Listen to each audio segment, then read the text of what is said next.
नमस्कार student, welcome to RS Guru academy. हम अपनी जीके का पोर्शन स्टार्ट कर चुके हैं दिल्ली पुलिस के लिए। कुछ क्लासेस हमने डाल चुकी हैं और आज हमारा टॉपिक है, जैसे कि आप पढ़ सकते हैं बोर्ड पे, संविधान के नीति निर्देशक तत्व, डायरेक्टिव प्रिंसिपल स्टेट पॉलिसी। ठीक है जी, ये बहुत ही महत्वपूर्ण टॉपिक होता है किसी भी एग्जाम के लिए। इसमें से कुछ चुनिंदा क्वेश्चन एग्जाम में डायरेक्टली पूछे जा सकते हैं, तो ये बहुत ही ज़्यादा इंपॉर्टेंट है दिल्ली पुलिस के लिए कि आप इनको अच्छे समझें और जाने तथा फिर अपने एग्जाम के लिए इनको अच्छे से प्रिपेयर करें। ठीक है, तो चलिए शुरू करते हैं। सबसे पहले लाइन में लिखा है कि डॉक्टर बी आर अम्बेडकर ने इसको संविधान की अनूठी विशेषता बताया है। तो डायरेक्ट आपसे यहाँ क्वेश्चन पूछ सकते हैं कि डॉक्टर बी आर अम्बेडकर ने नीति निर्देशक तत्वों को क्या कहा, अनूठी विशेषता। या फिर इस तरह से पूछ सकते हैं कि नीति निर्देशक तत्वों को अनूठी विशेषता किसके द्वारा कहा गया, डॉक्टर बी आर अम्बेडकर के द्वारा। तो यहाँ से दो क्वेश्चन बन सकते हैं। ठीक है, इस पहले लाइन से। ओके, चलिए आगे चलते हैं।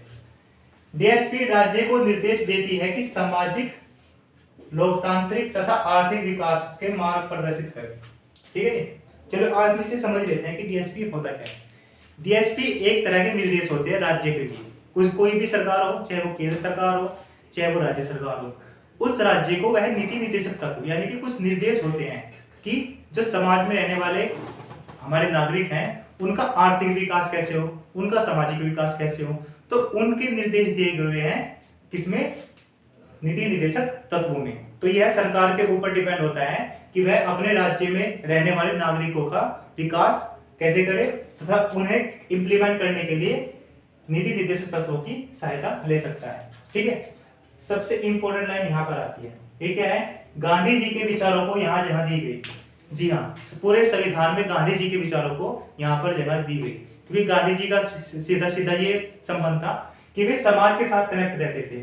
ठीक है, गरीबों के विकास के लिए उन्होंने बहुत प्रयास किए, तो इसी को कनेक्टेड करने के लिए संविधान में नीति निर्देशक तत्व जोड़े गए तथा गांधी जी के विचारों को यहाँ पर जगह दी गई। तो अगर आपसे क्वेश्चन पूछ लिया जाता है कि संविधान के किस जगह या किस पार्ट के अंदर गांधी जी के विचारों को जगह दी गई है, तो आप सीधा सीधा आंसर लिख सकते हैं कि नीति निर्देशक तत्वों के अंदर। ठीक है, फिर आता है इसको अप्लाई कहां से किया गया, अडॉप्ट कहां से किया गया।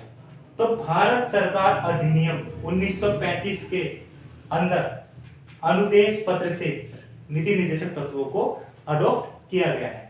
ठीक है, अब हम इसके कुछ आर्टिकल्स पढ़ लेते हैं जो इंपॉर्टेंट होते हैं, नीति निर्देशक तत्वों के अंदर आते हैं। सबसे पहले आता है आर्टिकल 36। आर्टिकल 36 में राज्य की परिभाषा दी हुई है।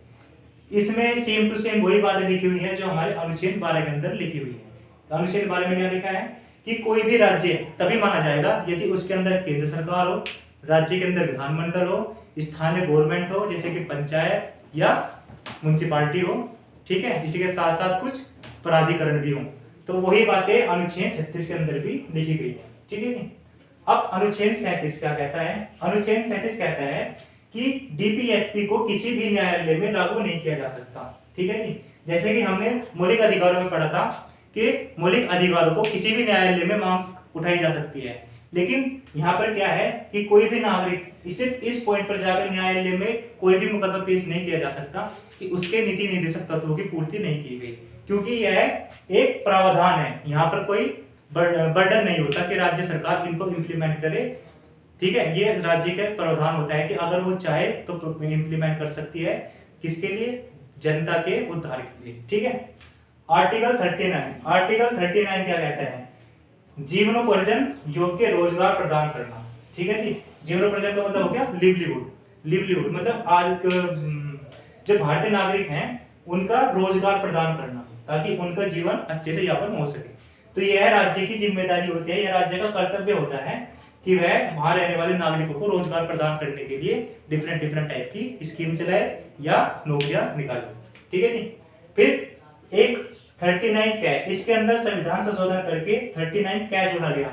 इसमें क्या कहा गया, निर्धनों को मुफ्त न्याय सहायता मिलना। ठीक है, राज्य का यह भी कर्तव्य है कि उसके राज्य के अंदर आने वाले निर्धनों को मुफ्त न्याय मिले। ठीक है, उन्हें मुफ्त न्याय सहायता मिले। ठीक है जी, फिर अब हम आते हैं आर्टिकल नंबर 40 पर। Article number 40 most important article, आप इसको नोटिफाइड कर लीजिए अपने नोट्स के अंदर जो आप नोट्स लेके बैठे हैं। ठीक है, इसमें क्या है, आर्टिकल 40 कहता है कि पंचायतों की स्थापना।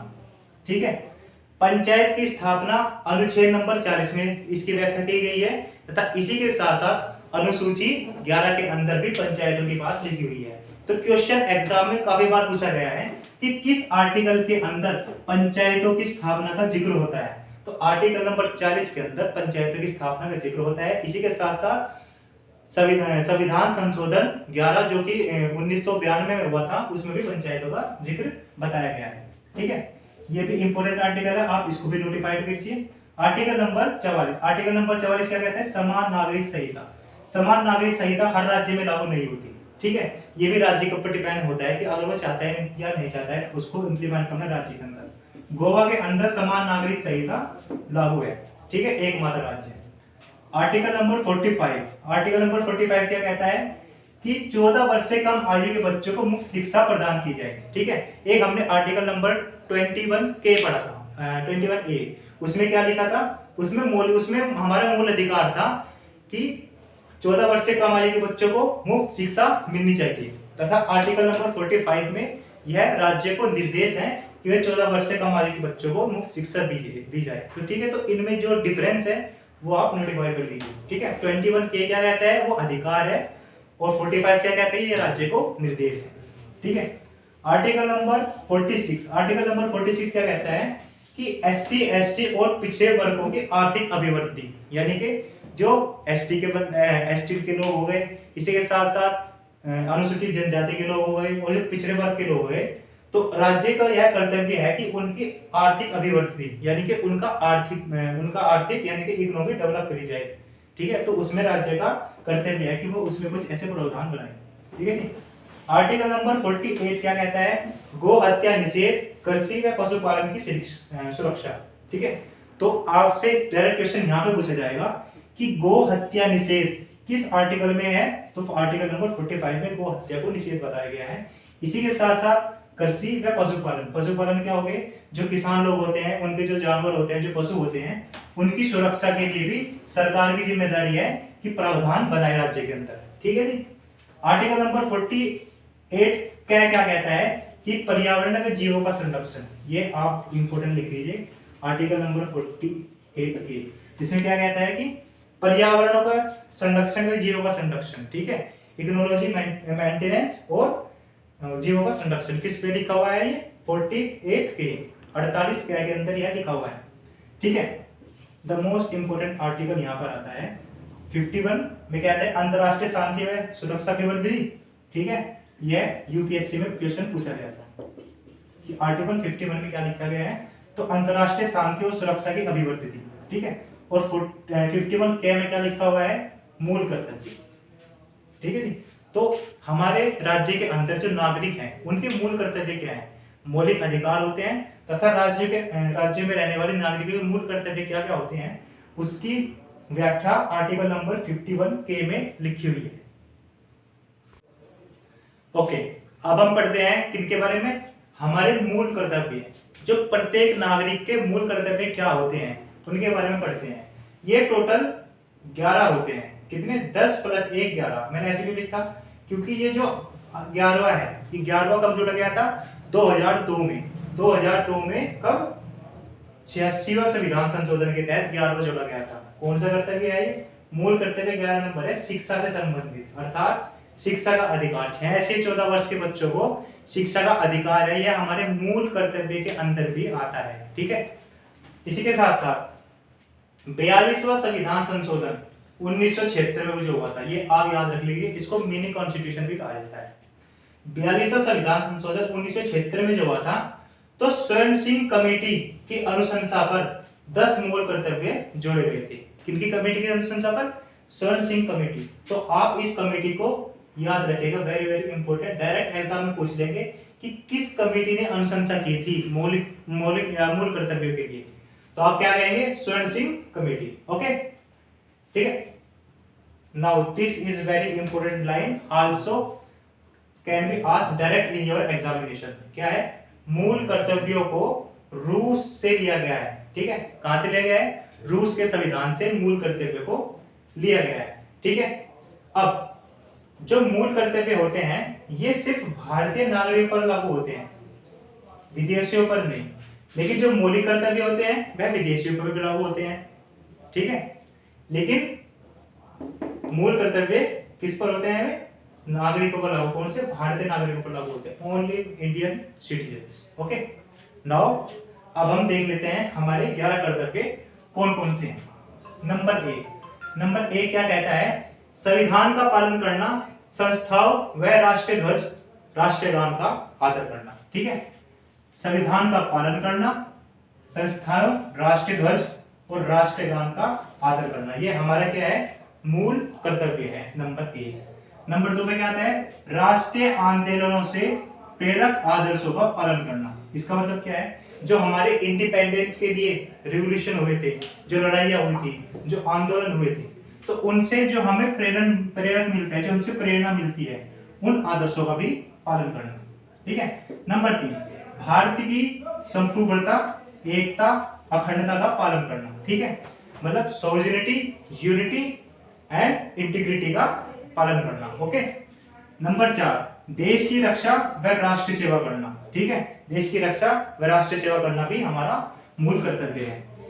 भारतीय में एकजुटता व भाईचारा की भावना को बढ़ावा देना, ठीक है। एकजुटता है तथा भाईचारा की भावना बढ़े, ठीक है। ये हमारे मूल कर्तव्य नंबर 5 में लिखी हुई बात है, ठीक है। जो भारतीय संस्कृति है उसकी गौरवशाली परंपरा की रक्षा करना, जो हमारी संस्कृति है, बहुत पुरानी संस्कृति है, तो उसकी रक्षा करना भी हमारा मूल कर्तव्य है। यह बात हमारे संविधान में लिखी हुई है, ठीक है। सातवां क्या है? वैज्ञानिक दृष्टिकोण, मानववाद और ज्ञान का विकास करना, ठीक है। हमें वैज्ञानिक दृष्टिकोण का पालन करना चाहिए, उसी को मानववाद में लेना चाहिए तथा उसी का ज्ञान को विकास करना चाहिए, ठीक है। 8वें में क्या कहता है? पर्यावरण की रक्षा करना तथा जीवों के प्रति दया भावना रखना, ठीक है। पर्यावरण की रक्षा करनी चाहिए तथा जो भी जीव हैं उनके प्रति हमारी दया भावना होनी चाहिए। 9 पे क्या कहते हैं? सार्वजनिक संपत्ति व हिंसा से दूर रखना, ठीक है। सार्वजनिक संपत्ति की रक्षा करना और हिंसा से दूर रखना, ठीक है। हिंसा में अगर हम अपनी सार्वजनिक संपत्तियों पर किसी प्रकार का आघात पहुंचाते हैं तो वहां हमारे मूल कर्तव्य का विखंडन होता है, तो हमें यह बात भी याद रखनी चाहिए, ठीक है। 10वां क्या कहते हैं? व्यक्तिगत व सामूहिकता का विकास करना, ठीक है। अगर कोई व्यक्ति अपनी प्राइवेसी रखना चाहता है या कोई सामूहिकता में रहना चाहता है, ग्रुप में रहना चाहता है, तो उसकी उस सोच का भी विकास करना, उसको बढ़ावा देना, ठीक है। और 11वां क्या है? 6 से 14 वर्ष के बच्चों को शिक्षा अनिवार्य है, ठीक है। जो 6 से 14 वर्ष के बच्चे हैं उनके लिए शिक्षा अनिवार्य रखना। तो इस प्रकार से आज हमारा यह चैप्टर यहाँ पे कंप्लीट होता है। अगर आपको किसी भी प्रकार का डाउट है तो कमेंट सेक्शन में उस डाउट को लिखिए, हम डायरेक्टली उस पर आपका डाउट क्लियर करेंगे। इसी के साथ साथ लाइक कीजिए वीडियो को, सब्सक्राइब कीजिए चैनल को और हमारे साथ जुड़े रहिए अपनी दिल्ली पुलिस की तैयारी करने में। सफलता आपकी निश्चित होगी। धन्यवाद।